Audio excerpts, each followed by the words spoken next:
Hi everyone, very very good morning. कैसे हो? Hope करता हूँ आप सब लोग अच्छे ही होंगे। सो फ्रेंड्स, सामान्य ज्ञान की स्पेशल क्लास में आप सब लोगों का बहुत बहुत स्वागत है। फ्रेंड्स, आज की इस वीडियो हम लोग सॉल्व करेंगे जीके जिसके टॉप 50 क्वेश्चन। फ्रेंड्स, अगर आप लोग इन 50 में से 20 से 22 क्वेश्चन करेक्ट कर लेते हैं तो आपकी जीके जिस की तैयारी बहुत अच्छी है और कल से आपकी वही टाइमिंग से फिर से टॉपिक वाइज क्लासेस स्टार्ट हो जाएंगी। फाइनली मैं आ गया हूँ, तो आपकी क्लासेस कल से ज़बरदस्त क्लासेस होने वाली हैं। तो डेली क्लास को ज़रूर देखना और चैनल को सब्सक्राइब अभी तक नहीं कि वो सब्सक्राइब कर लेना और साथ ही बेल आइकन को ऑल पे प्रेस कर लेना ताकि जो भी यूपी बीएड एंट्रेंस एग्जाम की अपडेट है वो अपडेट आपको सबसे पहले मिल सके एंड जो डेली क्लासेस होती है उसका नोटिफिकेशन आपको समय से मिल सके। ओके, चलिए स्टार्ट करेंगे क्लास को।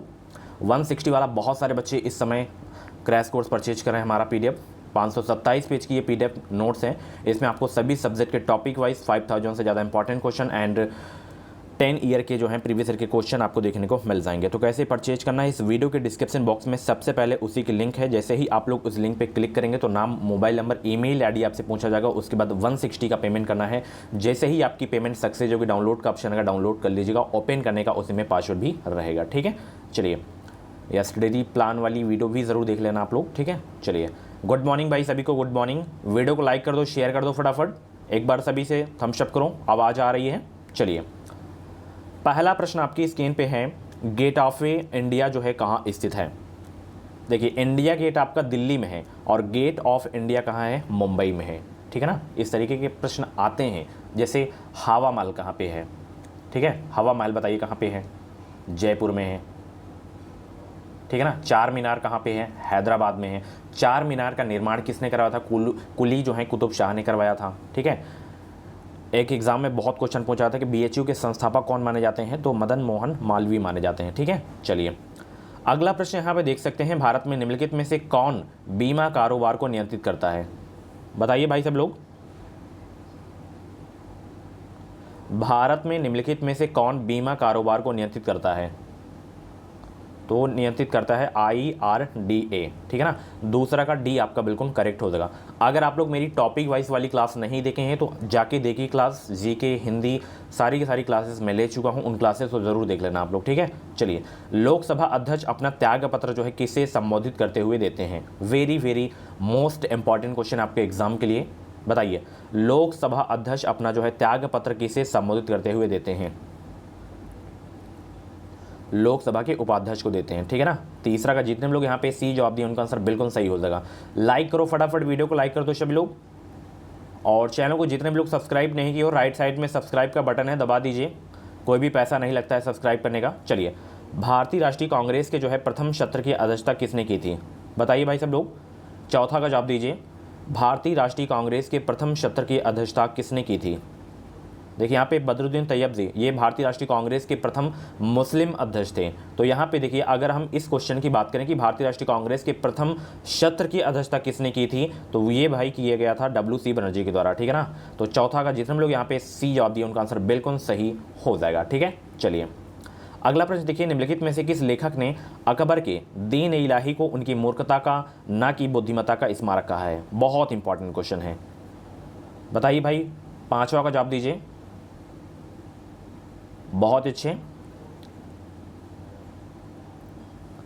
तो ये कहा गया है विसेंट स्मिथ के द्वारा। ठीक है ना, चलिए आगे चलें। पांचवा का बी आपका बिल्कुल करेक्ट हो जाएगा। चलिए, निम्नलिखित में से जो है भारत का कौन सा क्षेत्र पारिस्थितिकी अतिक्रियाशील स्थल माना जाता है। चौथा का जवाब, सॉरी 6 का जवाब दीजिए। निम्नलिखित में से भारत का कौन सा क्षेत्र जो है पारिस्थितिकी अतिक्रियाशील स्थल यानी कि हॉट स्पॉट माना जाता है। पश्चिमी हिमालय, पूर्वी हिमालय, या पश्चिमी घाट या पूर्वी घाट। तो ये माना जाता है पश्चिमी घाट। ठीक है ना, छठवा का सी आपका बिल्कुल करेक्ट हो जाएगा। चलिए, ब्यूफर्ट स्केल पैमाना से क्या मापा जाता है। इस तरीके के प्रश्न आते हैं, कौन किससे क्या मापा जाता है, बताइए। ब्यूफर्ट स्केल से क्या मापा जाता है, तो इससे देखिए हवा की गति मापी जाती है। ठीक है ना, भूकंप की तीव्रता किससे मापी जाती है। अगर यंत्र पूछे तो सीस्मोग्राफ यंत्र याद रखना है, पैमाना तो रिएक्टर पैमाना आपका हो जाएगा। ठीक है ना, वायुमंडलीय दाब बैरोमीटर से मापते हैं। ठीक है ना, वायुमंडल की आर्द्रता हाइग्रोमीटर से। चलिए, कचरा प्रबंधन की उस प्रणाली को क्या कहते हैं जिसमें जो है सांद्रित समुच्चय से प्रदूषकों को हटाने या निष्प्रभावी करने के लिए सूक्ष्म जीवों का प्रयोग किया जाता है। जैन संवेदी या जैव उपचारीकरण या जैव आवर्धक या जैव सांद्रण। आठवां का जवाब दीजिए सभी को भाई एक बार फिर से गुड मॉर्निंग। जितने भी हमारे चैनल पे क्लासेस हो गई हैं उन क्लासेस को अगर आप लोग नहीं देखे हैं तो प्ले लिस्ट एक बार ज़रूर से ज़रूर आप लोग चेक करना लें, नहीं तो ये होगा कि एग्ज़ाम के बाद अगर अचानक प्ले लिस्ट में नज़र पड़ी कि सर ये टॉपिक भी पढ़वाए थे, ये क्वेश्चन भी कराए थे, काश हम देखे होते तो हमारा आज अच्छा खासा नंबर आ जाता। तो 8वां का जहाँ पे सी जवाब दे रहे हैं बच्चे वो बिल्कुल सही हो जाएगा, जय उपचारीकरण। ठीक है, चलिए। सूचना प्रौद्योगिकी नेटवर्किंग में निम्नलिखित युक्तियों की सूची में कौन सी युक्ति का प्रयोग भौतिक परक यानी कि फिजिकल लेयर में होता है? रिपीटर, ट्रांसपोर्ट गेटवे या राउटर या ब्रिज? 9 का जवाब देंगे सभी लोग। आंसर सोचने का ज़्यादा समय चाहिए तो आप लोग वीडियो को रोक भी सकते हैं, बट सभी लोग हर प्रश्न का जवाब देंगे और 50 में से जितने भी क्वेश्चन आपके करेक्ट हों कमेंट बॉक्स में नाम स्कोर भी अपना ज़रूर बताइएगा। 9वां का जवाब दीजिए, तो वह कहलाता है रिपीटर। सूचना प्रौद्योगिकी नेटवर्किंग में निम्नलिखित युक्तियों की सूची में कौन सी युक्ति का प्रयोग भौतिक परत में होता है? रिपीटर। ठीक है ना, 9वां का ए आपका बिल्कुल करेक्ट हो जाएगा। चलिए, प्रकृति में जो है पानी का सबसे शुद्ध रूप क्या है? 10वां का जवाब दीजिए, प्रकृति में पानी का सबसे शुद्ध रूप क्या होता है? वर्षा का जल होता है या नदी का जल होता है या झील का जल होता है या समुद्र का जल होता है? तो देखिए, अगर हम बात करें कि प्रकृति में जो पानी का सबसे शुद्ध जल होता है वो होता है आपका वर्षा का जल होता है। ठीक है ना, तो यहाँ पे 10वां का ए आपका बिल्कुल करेक्ट हो जाएगा। चलिए, बहुत अच्छे, बहुत ही कम लाइक है अभी भी, फटाफट वीडियो को लाइक करो, वीडियो की संख्या बढ़ाइए, लाइक की संख्या बढ़ाइए। चलिए, ऊर्जा का वह कौन सा स्रोत है जो सबसे कम भूमंडलीय तापमान बढ़ाता है? कोयला, प्राकृतिक गैस, भूतापीय ऊर्जा या पेट्रोलियम? 11 का जवाब दीजिए। ऊर्जा का वह कौन सा स्रोत है जो सबसे कम भूमंडलीय तापमान बढ़ाता है? तो वो है आपका भूतापीय ऊर्जा। ठीक है ना, चलिए। तारामंडल सप्तऋषि को पश्चिम निवासी किस नाम से जानते हैं? तारामंडल सप्तऋषि को पश्चिम निवासी किस नाम से जानते हैं? सेवन मोंग या बिग डीपर या अल्फा सेंटोरी या स्मॉल बियर? तो इसे जो है किस नाम से जानते हैं? तो नोट कर लेना, इसे बिग डीपर के नाम से जानते हैं। किस नाम से जानते हैं?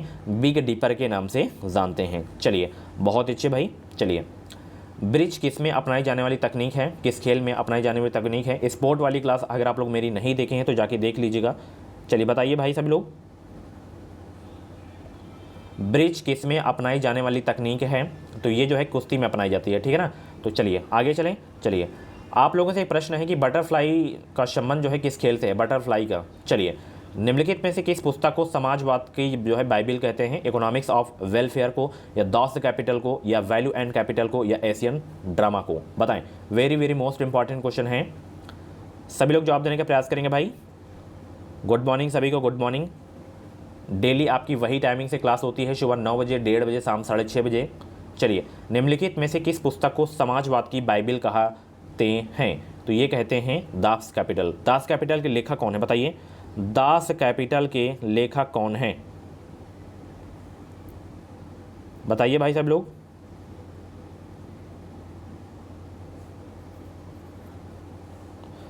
दास कैपिटल के लेखक बताइए कौन है?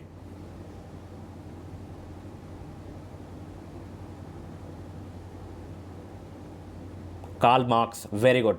एशियन ड्रामा किसकी है? एशियन ड्रामा किसकी है बताइए?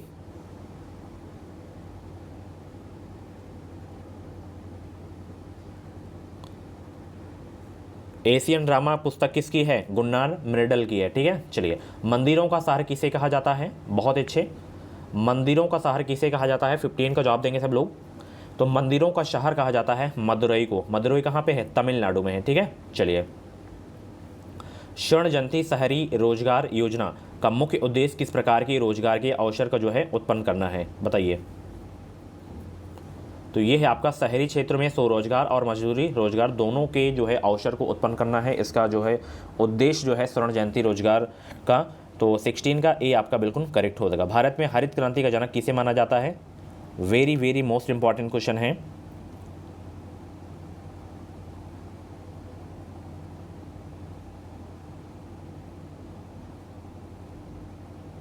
तो भारत में देखिए हरित क्रांति का जो जनक माना जाता है वो माना जाता है, किसको माना जाता है बताइए? 17 का जवाब दीजिए।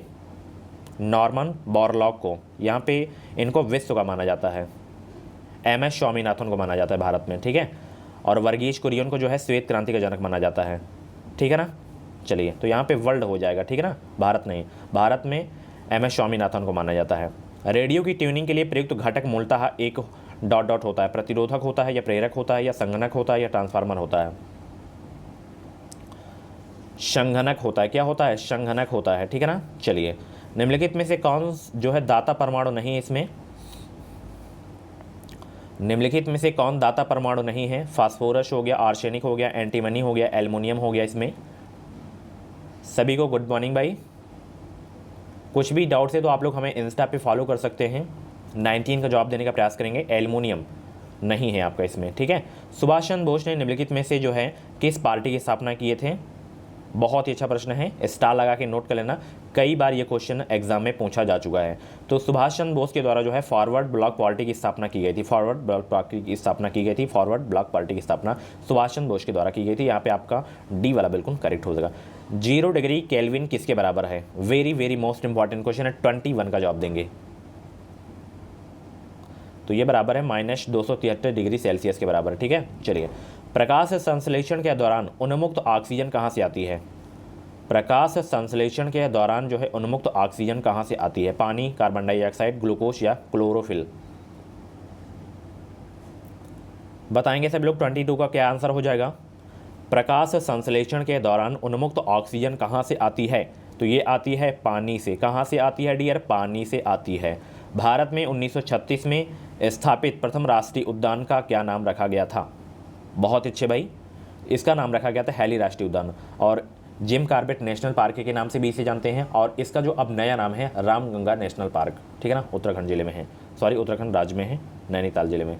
चलिए, कृष्ण का वासुदेव नाम किस युग में प्रचलित हुआ? आर्य युग में, मौर्य युग में, पाणिनि युग में या वैदिक युग में? बताइए भाई सब लोग, कृष्ण का वासुदेव नाम किस युग में प्रचलित हुआ? बहुत अच्छे, फटाफट वीडियो को लाइक कर दो।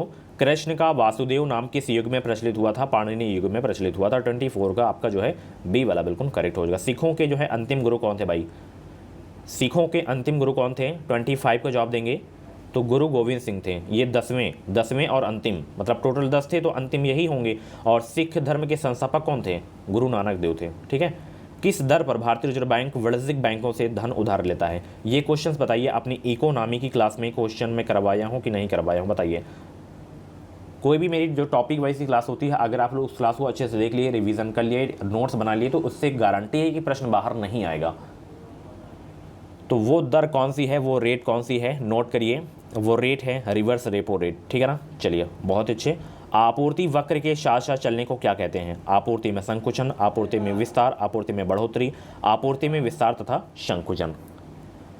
आपूर्ति वक्र के साथ साथ चलने को कहते हैं, आपूर्ति में विस्तार तथा संकुचन कहते हैं। 27 का डी आपका बिल्कुल करेक्ट हो जाएगा। चलिए, भारत का उपराष्ट्रपति बनने के लिए न्यूनतम आयु कितनी होनी चाहिए? तो देखिए, चाहे वो राष्ट्रपति हो, चाहे राज्यपाल हो, चाहे उपराष्ट्रपति हो, 35 वर्ष होनी चाहिए, ठीक है ना। चलिए, आप लोग बताएंगे भारत में प्रधानमंत्री बनने की न्यूनतम आयु कितनी है? 25, 20, 30 कितनी है? बताइए। निम्नलिखित में से कौन से न्यायिक आदेश उच्च न्यायालय तथा उच्चतम न्यायालय द्वारा किसी व्यक्ति को किसी सार्वजनिक कार्यालय पर अधिकार करने से रोकने के लिए जारी किया जाता है? बताएं, वो क्या है?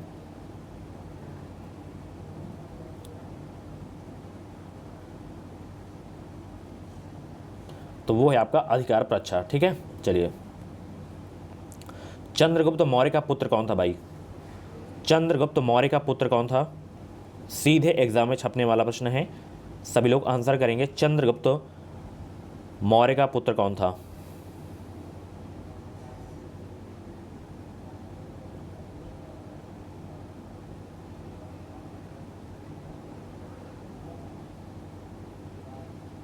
तो चंद्रगुप्त मौर्य के भाई पुत्र कौन थे?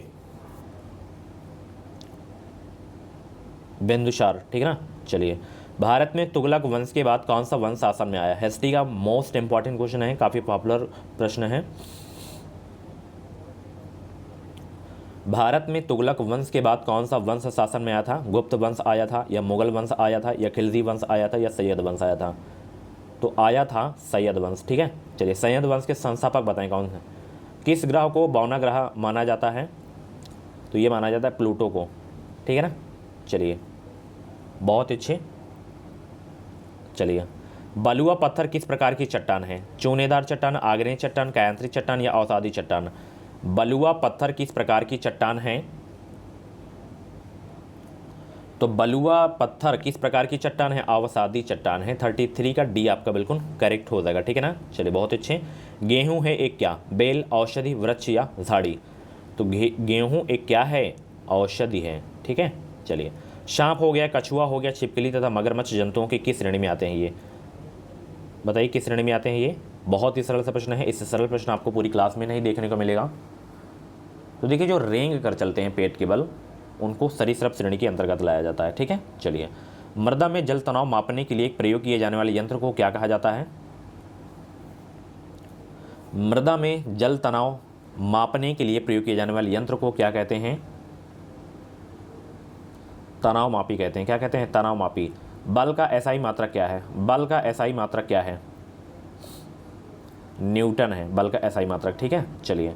निम्नलिखित में से कौन सा एक जो है बुरा ऊष्मा का परिचालक है, निम्नलिखित में से कौन सा एक बुरा ऊष्मा का परिचालक है, शीशा। ठीक है ना, 38 का कौन सा सही हो जाएगा, सी वाला।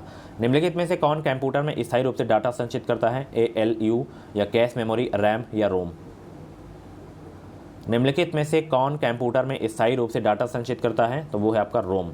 रोम और रैम का फुल फॉर्म सभी लोग कमेंट बॉक्स में छापेंगे, वेट कर रहा हूं मैं, रोम एंड रैम का जो है फुल फॉर्म बताएं।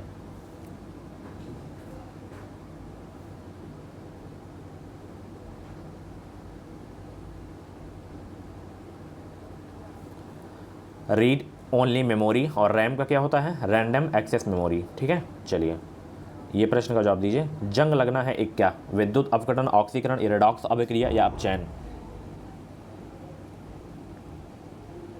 रेडॉक्स अभिक्रिया यानी कि ऑक्सीकरण अपचयन। ठीक है, आप लोगों से प्रश्न है, जब लोहे में जंग लग जाता है तो उसका भार क्या होता है, बढ़ जाता है या वही रहता है या घट जाता है, तो बढ़ जाता है। ठीक है, चलिए।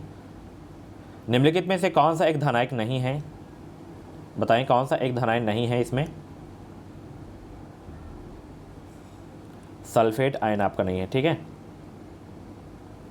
निम्नलिखित में से कौन एक धूम कोहरे का घटक नहीं है,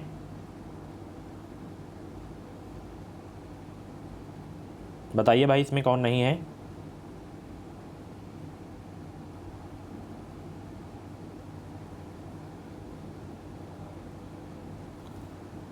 तो इसमें धूम कोहरे का एक घटक नहीं है आपका, कौन सा नहीं है, ये क्लोरीन ऑक्साइड आपका नहीं है। ठीक है, चलिए बहुत अच्छे।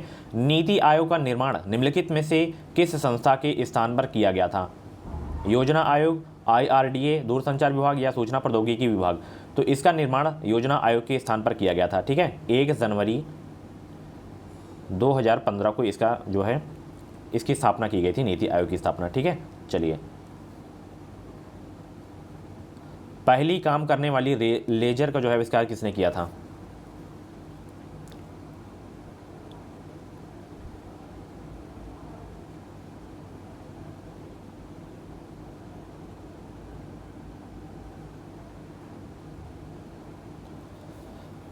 तो ये आविष्कार भाई किसके द्वारा किया गया था, TH मैमन के द्वारा किया गया था। ठीक है, चलिए। निम्नलिखित में से किस मैदान में पहली बार 9 नवंबर 2016 को भारत बनाम इंग्लैंड टेस्ट मैच का आयोजन किया गया था, तो ये किया गया था आपका जो है Saurashtra cricket association stadium Rajkot में। चलिए इसमें मिलान करिए, बहुत इंपॉर्टेंट क्वेश्चन, नोट कर लेना हर एक प्रश्न को, कौन किससे संबंधित है इसमें। गौरी शंकर देवीलाल कथक से संबंधित हैं, हरिप्रसाद चौरसिया बांसुरी वादक हैं। ठीक है ना, और MF हुसैन ये एक जो है चित्रकला से संबंधित चित्रकार हैं, जाकिर हुसैन तबला वादक हैं। तो यहाँ पे 46 का सी आपका बिल्कुल करेक्ट हो जाएगा। ठीक है ना, चलिए आगे चलें, नोट कर लिए हो। चलिए बढ़ते हैं अगले प्रश्न की ओर। किस एकमात्र भारतीय क्रिकेट खिलाड़ी को 3 बार पॉली उमरिगर पुरस्कार से सम्मानित किया गया है, तो वो जो हैं क्रिकेटर जो हैं वो हैं विराट कोहली। ठीक है, चलिए। द सेलआउट नामक पुस्तक लेखक कौन है, द सेलआउट नामक पुस्तक के लेखक कौन है, पॉल बेट्टी हैं। ठीक है, चलिए। किस देश को दिसंबर 2016 में संयुक्त राज्य अमेरिका का सबसे प्रमुख रक्षा सहयोगी घोषित किया गया था, बताएं वो भाई कौन सा देश है, Canada, Israel, Bharat, United kingdom. तो वो देश है आपका, नोट करिए, भारत अपना ही देश। लास्ट क्वेश्चन करंट का है, भारत ने किस देश के साथ 2016 में अपना 7वां द्विदेशीय संस्करण एक्वेरियंस अभ्यास काकदो में किया था, तो ये भाई किया गया था किसके द्वारा, नेपाल नहीं, मालदीव के द्वारा किया गया था। ठीक है, सो फ्रेंड्स ये थी आज की जीके जैसी क्लास। कैसी लगी क्लास कमेंट बॉक्स में अपना फीडबैक जरूर देना, और ऐसी डेली क्लास देखने के लिए एजुकेशन भी साहिल यूट्यूब चैनल को सब्सक्राइब करें। एजुकेशन भी साहिल प्लेटफॉर्म है एक, यहाँ से आप लोग अपनी जो है बिल्कुल फ्री में तैयारी कर सकते हैं। ठीक है, तो चलिए मिलते हैं अगली क्लास में। आज की क्लास के बारे में एक फीडबैक ज़रूर देना। Thank you so much, bye bye, take care.